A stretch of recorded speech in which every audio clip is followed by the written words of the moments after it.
Good morning. Good happy Tuesday to everyone. And today we're going to be live from Los Banos with our guest. Yep, Canon Michael from Bowles Farming Company. And we're going to get introduced to him in just a bit. And you'll see behind him, he's got a lovely picture of carrots in case folks were wondering. So we'll talk about that in a bit. We'll start out with our morning question. And the day today, because as you'll hear from Cannon, he has a long history in California with his family. So today's question is, what generation Californian are you?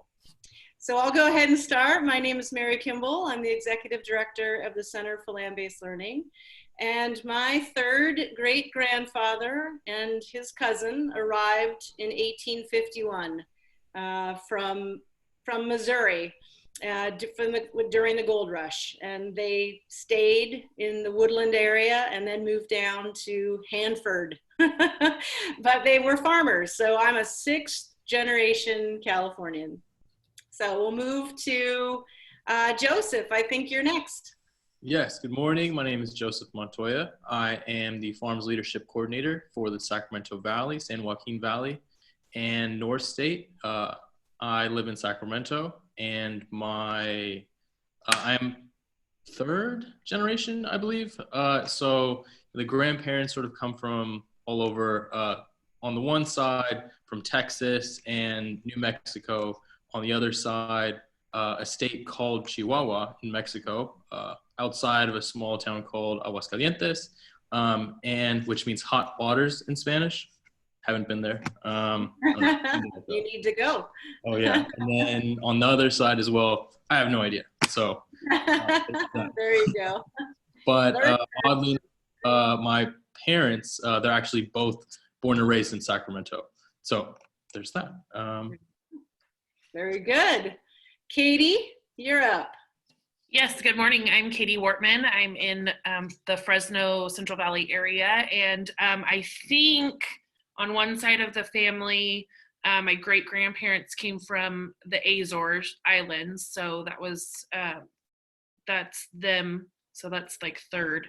And then the other side, I think, is two. My grandpa was in the Army, so they kind of jumped around and ended up in Dinuba, California. Very good. Yay. And let's see, Romy. Good morning. I'm Romy Wattenbarger from Bakersfield, California. I'm the current county farms coordinator, and I believe I'm the third generation farmer. I have family from all over. I have my mom's great-grandparents from Italy, and my dad's sides, I think they're born and raised in California, so yep. Very good. Excellent. Okay, Cannon, I'm going to ask you the same question as a part of your introduction. So go ahead and tell us a little bit about yourself, your family, Bowles Farming Company. Just give us an intro. All right. Well, like you, Mary, I'm a sixth generation Californian with my third great-grandfather coming over from Germany in the 1850s. He started in knew the butcher trade. He was a young man without very much education, and but did know he was an apprentice butcher back in Germany, the little town of Brockenheim. Brought that knowledge into California and ended up partnering with another young German immigrant, and they did quite a bit over their lifetimes to create a large cattle producing organization that also was vertically integrated into actually doing the butchering and distribution of a lot of meat. So they were kind of right place, right time when California was growing very rapidly, and they saw the importance of feeding the population. And so they changed the genetics of the beef out here. They brought in herds from the Midwest of cattle that they felt were more suited than the ones that were here at the time they got here to the valley. So they had quite a successful operation focused on water, and it was before a lot of the infrastructure in California existed, obviously the water infrastructure. So they knew they needed to be along some of the riparian corridors like the San Joaquin River, Kern River, and some of the other areas. They realized the importance of water and actually litigated some water rights cases, were involved with some of the seminal decisions that still have impact on water rights in California today. and also actually in some of the water systems that we still use, some of the canals and other designs were actually are still in use from their time for it. So pretty interesting immigrant story. Just a couple of young guys who didn't have much to their names and came out and did a pretty good job. And so the company's been through quite a number of transitions. As much of a leader as my third great grandfather was, he probably wasn't great on the succession side of the business. So he liked to kind of manage things himself. His partner passed away fairly early in their relationship, so he kind of ran things on his own for a long time. And so unfortunately, at a time when the company needed a lot of leadership, they weren't really prepared, just simply due to him being a very focused individual and liking to do things his own way. But when the Depression hit and competition came and a lot of changes were happening, the company wasn't as well positioned to take advantage of that. So a lot of the land that they had accumulated was sold off over time. And then unfortunately there was some fighting between family members, which happens in the division of assets. And so, you know, a good story, but I take the cautionary parts of it and learn from those and the importance of including family and trying to have succession and those types of things, which not easy in any farming business and any business that goes through generations. Those are some of the hardest challenges that we face. But you know, we're very happy to be farming about 11,000 acres here in the Los Banos area. The farming company, Bowles Farming Company, started as just a purely farm management company, but we've acquired some of our own acreage over time. So the company owns a little over 4,000 acres, and then the other acreage is leased from either family members or some outside investors that have come into the area. So we do farm management for some of that, those folks as well. Probably the biggest things that have happened are just been the changing crop mix over time. I came back to the farm in 1998 after being in commercial real estate in Atlanta, Georgia for a while. Due to some that's a little bit of a difference. Yeah, it was a big difference. Georgia, Los Banos, California, a little different. It was a big change. There were some, my great uncle contracted a terminal illness, and so there was some succession issues there, and I was the oldest in my generation, and so I came back at that point. And we were a cotton, barley, and alfalfa farm at that point. And then over time, we've transitioned to be more of a vegetable crop, and we do both conventional and organic production methods. But primary crops are processing tomatoes and fresh market tomatoes. And then we also do extra long staple cotton. So those are the two biggest blocks of acres. But then we also have a number of other crops, which would be cantaloupes, watermelons, onion, garlic, carrots. We have some pistachios and some almonds, but that's a very small percentage of what we do.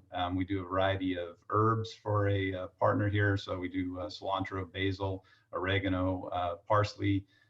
We do corn, both for Kraft Heinz for their corn nuts product. And then we also do corn for Foster Farms organically for their chicken. And then I know I'm forgetting, we do some grains, small grains like durum wheat and kind of as a rotation cover crop. We'll do that.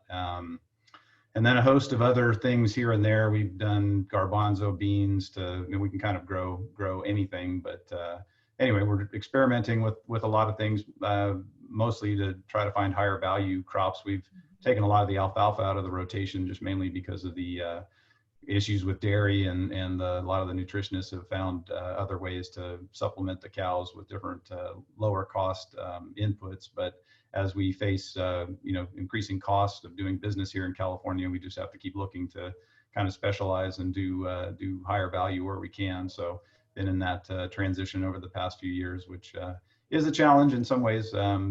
Just taking a farm that used to just do only a couple of things to one that does a whole lot of things is a big, not as easy as everybody thinks. So working our way through all that, and just even culturally changing sort of how our workforce is aligned and managed, and giving people opportunities within the company that maybe didn't have those opportunities before to get some upward mobility. So just even kind of changing the hierarchical structure of how we used to manage the farm. So lots going on. Again, primarily just looking towards the future and seeing, California is a challenging place in a lot of ways to do business.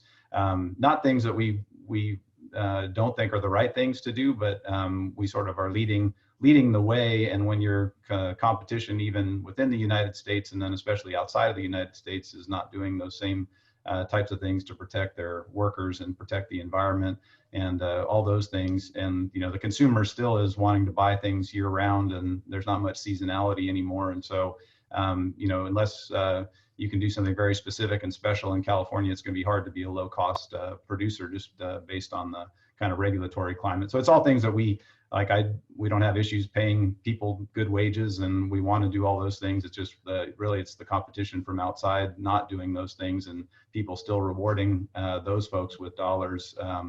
Makes it a challenge. So it's not a woe is me or a poor me thing. It's just we have to find ways to either connect with our consumers better or continue to try to grow the highest value products that we can, which is kind of always in focus. But you also have to look at soil health and rotations and all those things. So you can't always grow the number one grossing crop every single year, just because you have to take into account your soil and the other things. So it's a challenging business. We always face a certain amount of weather risk and pest risk, and now we've got a pandemic risk, and so it's a never well, we got to give you a new challenge, Cannon. You're dealing with all those others, and actually that was a really good introduction to kind of my next question, which is, in getting to know you and getting to know Bolles Farming, I know that technology has played a big role on your farm, especially probably in the last 5 years.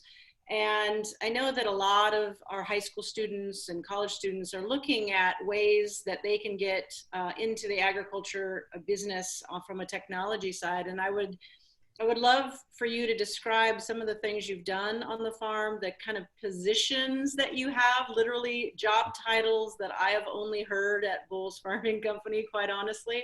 And I think people will be really interested to know about some of those changes you've put into place, how you're utilizing technology, and some of the exciting things you're looking to for the future. No, yeah, thanks. It's I think technology to us is the key for how a farm is going to move forward. We've been looking at technology, using the high degree of technology for a long time. Just even the advent of GPS technology has allowed us to do so much on the farm that kind of was unheard of in the past. And then imagery has been something that I've been using for a long time to kind of get a snapshot of field health. And then, now there's a lot of different solutions out there, and, in terms of drones and satellites and aerial, there's all different kinds of imagery for different solutions. And so, identifying problem spots in fields and making improvements, and, being able to go back to those spots with a high degree of accuracy using GPS has been something that's been very beneficial. And then, we've really been working on doing everything based on a farm management platform where every activity across the farm is tracked in real time. So we get a good sense of our workforce distribution, first of all, and then also have a lot of transparency in terms of partners that we work with, being able to get accurate information to them as quickly as they call in. We can have reports and other things to give them a good degree of transparency with who they're working with, and then just for us internally to have costs associated with everything that we do and all the activities that we track, so we pretty much know at all times where our costs are with each individual field, each individual crop, each individual activity. So constantly challenging ourselves to get better, to get more efficient, using technology in those ways. We're looking at a lot of trying to automate systems. We've invested millions of dollars in drip irrigation technology. So how do we get better with placing sensors in the fields to then actually take the data and turn it into action without a lot of human interaction. So, a lot of the technology efforts are actually to reduce the head count on the farm, which is sad in some ways, because we like to be an employer and have a lot of people. But again, because of cost pressures, we're looking to technology to find ways to replace the human component, which is just the reality that we face in order to stay competitive with the margins of a lot of the crops. We have to look to those solutions. So, but I think that soil sensing and moisture management and water efficiency, those are things that we look at. We're working with the UC Davis and the Agricultural Sustainability Institute to do a higher degree of soil sampling to understand the microbiology within the soils. They actually said we have some fungi-friendly tillage practices, which was something I didn't think we maybe would ever hear those. Fungi-friendly. That's yeah. nice. That sounds like a new label. Yeah, it could be. Fungi-friendly. So I do think we don't understand a lot that goes on in the microbiological level, underneath the surface of the soil. So I think there's going to be a lot of advances in that respect. It is tough on the technology side, because if you look at the number of companies that are out there with solutions, and you look at the number of products that are touting all these remarkable advances and things. So farmers do have to be careful. The adoption of technology actually can kind of eat away with bandwidth that you need for other things. So really keeping focused on the problems that we're trying to solve, and narrowing our focus. I think for a while we cast a pretty wide net. We're looking at a lot of different solutions, and now we've sort of kind of scaled back in some ways just to make sure we're focusing on things that we feel like can make a meaningful difference. And then also working with companies that are going to be there in the long term. There's been a lot of examples of companies that have come into the market and people who've been early adopters. Those companies ultimately either go out of business or they're consumed by another. But a lot of farmers have like legacy equipment that no longer has support, that they've spent thousands and thousands of dollars with. So I mean the technology thing is something that it's important for folks to stay focused on really what the problem is they're trying to solve, and then figure out what the exact tool is to use it, because there's a lot of people out there with a lot of promises, and there's a lot of solutions that are being designed for the Midwest and a lot of the large kind of monoculture areas, because California, with the diversity of crops that we have, sort of makes it difficult for one solution to be deployed. So these companies want to, several million acres of corn in one place is much easier to sell a product to than, a state with 300 plus different crops that are all kind of smaller acreage blocks and kind of unique in terms of specificity of how they're handled. So, again, it's California, a little bit of a dilemma is that a lot of the solutions aren't being developed for the California market. They're being developed for other crops. But anyway, it's an interesting part of how to move forward. I think it's essential that we, use technology and, again, have clear goals and objectives for what we're doing and why we're doing it.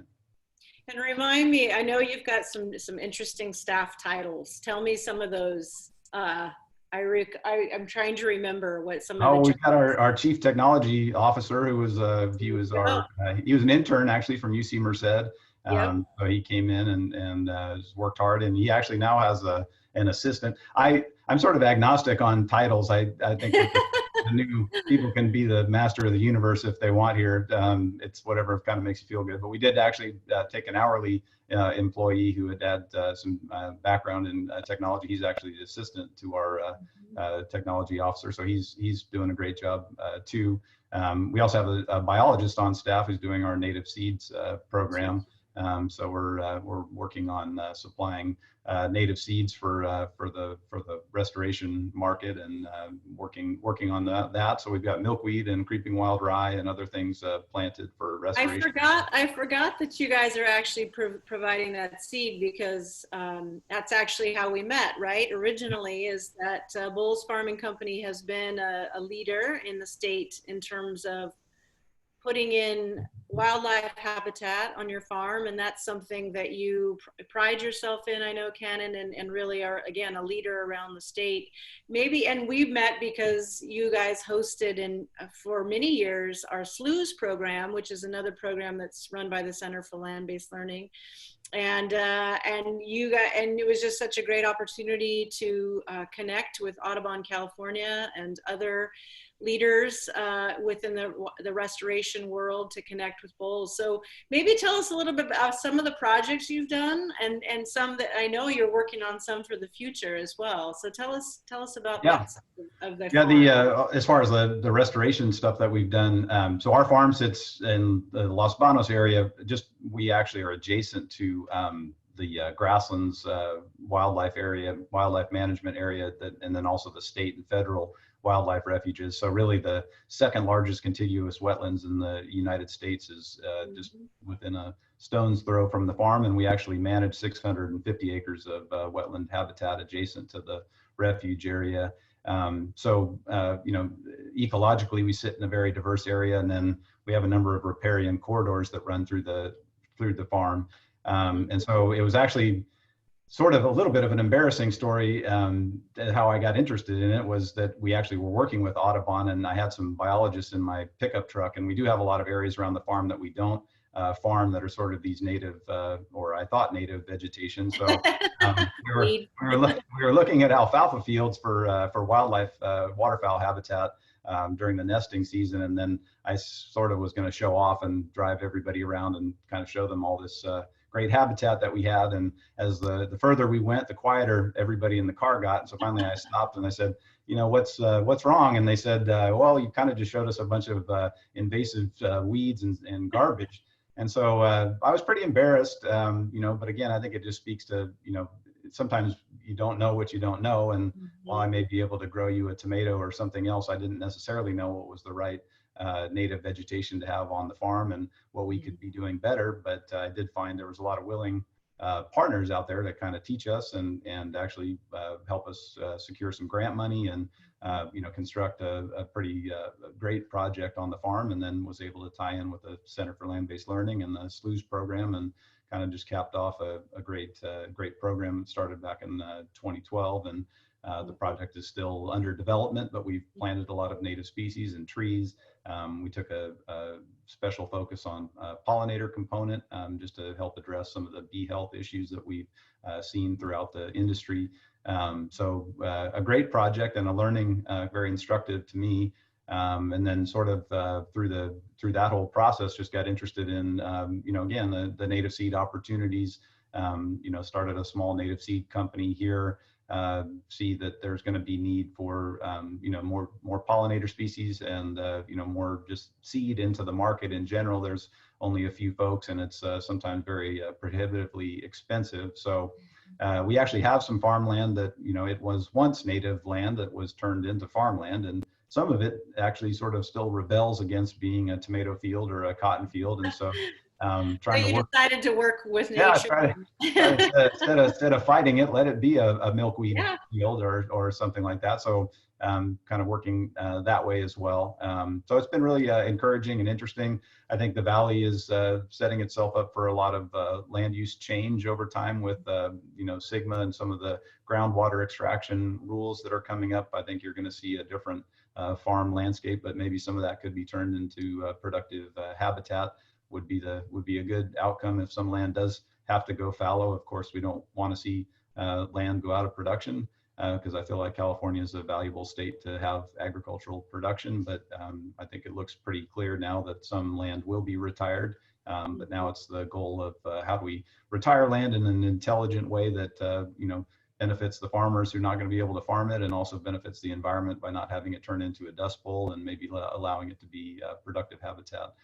So I think, again, if we can supply some seed to some of those activities, and then, you know, there's the San Joaquin River Restoration Project that's going through our area, as well as high-speed rail potentially one day. So some land use disruptions and changes. And so hopefully those get planted with native seeds when there's been disruptions. So anyway, we'll see. But yeah, it's another facet of the business. But no, it's been very positive, and it was great to work with the kids to come out from the high schools and get them to see a positive interaction between agriculture and the environment. Well, we hope to be able to keep going on that SLUES program in your region in the future. Something we continually, as you do, always look for funding to be able to bring the students back out again, because I know that your I know that your place there has many opportunities, like you said, for projects for the future. There's going to be a lot of opportunities due to Sigma and other things that you brought up. And we definitely want to be a part of that, because you're absolutely right. Bringing the students out there, being engaged in a real world project that they feel a great deal of impact and be able to make a difference is something that is really a kind of a part of our programs and has been over the years. And we just are very thankful to the many landowners across the state of California that have allowed the students to come out and really be a part of their farms and ranches in a very impactful way. So thank you for that. And I'm sure we will be working together in the future as well. So before we finish, I want to make sure, though, to talk about, because you are so diverse. You've got so many things there, so many different crops and so many different moving parts. You're a perfect person to ask about, what has been the impact so far for your farm from COVID-19? What kinds of changes are you seeing? Everything from the markets to how you're managing labor, to just all of the different pieces. What's kind of, give us a snapshot of even just the last week and some things that have come up and that you're dealing with. Yeah, it's really been sort of minute by minute, and it's been a challenge added on top of everything else. But our first primary focus was to keep our workforce healthy and educated on how to stay healthy. And I think it's really highlighted the importance of first of all, agriculture was declared an essential industry, obviously, which makes a lot of sense, but that doesn't necessarily preclude us from having labor concerns, because just because we're declared essential doesn't mean the people working here if they get sick or something happens, it still is a very challenging issue, because just farm workers, I've seen the narrative out there that there's some farms maybe not doing everything they can. To me, that doesn't make any sense, just because our workers are just such an integral part of what we do. They're so valuable. A farm can't function without them. So, as essential as soil and water, our workforce are, just absolutely paramount to success. So a high degree of focus on them, not just their focus to be able to get out here and be healthy, but just also the strain that they're under, just because a lot of them have had childcare forced back on them at a time when they don't normally have that obligation in terms of having the schools and some of the other support systems that are usually out there. A lot of their relatives and other people who aren't in agriculture have been laid off. So, just trying to help through the stress of just, so there's the mental health part of just, the stress part, and then just the physical health of being able to come out here and help us. So those have been our primary focuses just right off the bat, has been just trying to keep our workers and to get people good information so that they, can stay a little bit calmer, because there's a lot of, the press wants to focus on, death tolls and things that are, numbers that are concerning. But if you look at percentages and if you look at statistics, I think you can find some rationale for staying a little bit calm. And of course, nobody wants to get sick and nobody wants to sit home with a fever or anything like that. But in general, that's the majority of the cases. But again, we're trying to prevent anybody from being ill. We're trying to, make sure they have the right support, just at home and here to make the right decisions. As far as markets, it's been just completely all over the board. We've got a lot of folks who, some of our tomato partners go into the food service more than they do into retail. Those folks are, asking us to scale back on acres. There's a lot of reports of even in the processing tomato areas that, a lot of people are pulling back on contracts and wanting to go down. I just got an update from the citrus industry where they're doing exceptionally well. Citrus that had a big backlog and a lot of inventory now is moving through that. So there's a bright spot for them. You've seen dairy guys dumping milk. I mean, it's all over the board. So very hard to tell. I think, hopefully as the recovery happens, people can get back to normal to some extent, but it does illustrate to me that, if you just think about the food system and how much does go into the food service side, and, every single hotel has a salad buffet and all the, all that stuff isn't happening, and all the, cereal bars and the, Holiday Inn Expresses everywhere. And I mean, it's just, there's so much, it actually highlights to me that the excess that's probably in the supply chain at some level, just to have stability for people, and the luxury that we have of always expecting things to be there. But as that demand in the food service and some of that commercial side is shifted, to the retail side, it's sort of showing that, there's maybe, too much at times when something like this happens. It just kind of highlights that. So the impact's hard to tell at this point exactly where things are going to shake out. I think the faster we flatten the curve, to use the term of the day, and get back to some kind of normalcy, so the sooner the better. I think we're fortunate that the economy was pretty healthy going into this. I mean, I think it would have been really devastating if we'd been in like a 2008, 2009 economy. So in some ways we're fortunate. I think some ways that poises us for recovering faster when things get back started again. But yeah, it's been a real challenge. We're dealing with wet weather on the farm right now, which is slowing planting down for some critical crops. So we've got that worry. We've got this worry. So it's agriculture is always going to be filled with a lot of challenges. But grateful for the team of folks I have on the farm. Couldn't think of a better group to be working with. But yeah, it's tough. So I was listening this morning to some NPR radio show. They were talking about kind of what is the new normal, right? After we come out of this on the other side. What do you think is one of the lessons that's going to be learned from the agriculture, the farming side of this pandemic? And I know there's probably a lot of things. Yeah, I guess my hope would be that people would be more connected to their food supply. But I think knowing human nature, I think we'll probably go back to our forget normal. About it. Yep. I think we're pretty good at going back to normal. But yeah, my hope is that folks will realize that stability in the food supply is something that it's a shock for people to go into a store and not find what they want, or have to wait to go into the store and all those types of things. So we've been pretty spoiled, and I think the California producers sort of lead the way in terms of regulatory requirements and how we treat the environment and our workers. And so hopefully we can connect better with the consumer and let them get the opportunity to reward us with their buying habits. But again, we've spoiled everybody with eliminating the seasons of when things come in and all those things. So I don't know. I just think I'm hopeful that people just have a little more sense of respect for